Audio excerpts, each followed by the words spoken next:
ಏನು ಸದನದಲ್ಲಿ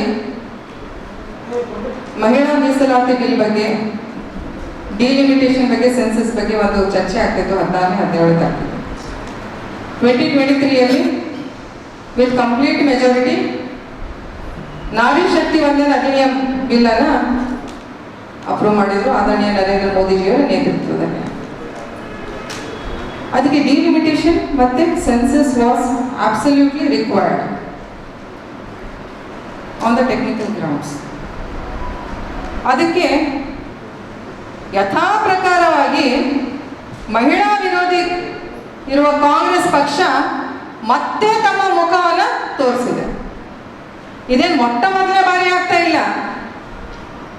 1952 ಬಾಬಾ ಸಾಹೇಬ್ ಅಂಬೇಡ್ಕರ್ ಜಿ ಅವರು ಹಿಂದೂ ಕೋಡ್ ಬಿಲ್ ಅನ್ನು ತಗೊಂಡು ಬಂದರು. ಅದಕ್ಕಿಂತ ಮುಂಚೆನೇ ಅವರು ನಮ್ಮ ಕಾನ್ಸ್ಟಿಟ್ಯೂಷನ್ ಅಲ್ಲಿ ಮಹಿಳೆಯರಿಗೆ ಸಕ್ರಿಯವಾಗಿ ಮತದಾನದ ಹಕ್ಕು, ಎಜುಕೇಶನ್ ಹಕ್ಕು ಮತ್ತು ವೇತನದ ಹಕ್ಕನ್ನು ಕೊಟ್ಟಿದ್ರು. ನೆಕ್ಸ್ಟ್ ಹಿಂದೂ ಕೋಡ್ ಬಿಲ್ ಅನ್ನು ತಗೊಂಡು ಬಂದಿದ್ರು. ಇದೇ ಕಾಂಗ್ರೆಸ್ ಸರ್ಕಾರದ ಪ್ರಧಾನಮಂತ್ರಿಯಾಗಿರುವ ಜವಾಹರ್ಲಾಲ್ ನೆಹರು ಅವರು ಇದನ್ನ ವಿರೋಧಿಸಿದ್ರು. ಅವಾಗ ಆ ನಿಟ್ಟಿನಲ್ಲಿ ಬಾಬಾ ಸಾಹೇಬ್ ಅಂಬೇಡ್ಕರ್ ಜಿ ಅವರು ರೆಸಿಗ್ನೇಷನ್ ಅನ್ನು ಕೊಟ್ಟಿದ್ರು.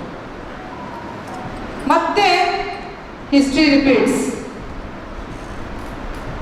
ನಿನ್ನೆ ಆದರಣೀಯ ನರೇಂದ್ರ ಮೋದಿಜಿಯವರು ಮೊನ್ನೆ ಎಷ್ಟು ರಿಕ್ವೆಸ್ಟ್ ಮಾಡಿಕೊಂಡ್ರು ಎಲ್ಲ ಆಪೋಸಿಷನ್ ಪಾರ್ಟಿದವರಿಗೆ, ಕಾಂಗ್ರೆಸ್ದವರಿಗೆ, TMC ಅವರಿಗೆ, DMK ಅವರಿಗೆ, ಸಮಾಜವಾದಿ ಪಾರ್ಟಿಯವರಿಗೆ ತಮ್ದೆಲ್ಲ ಸಹಕಾರ ಇರಲಿ.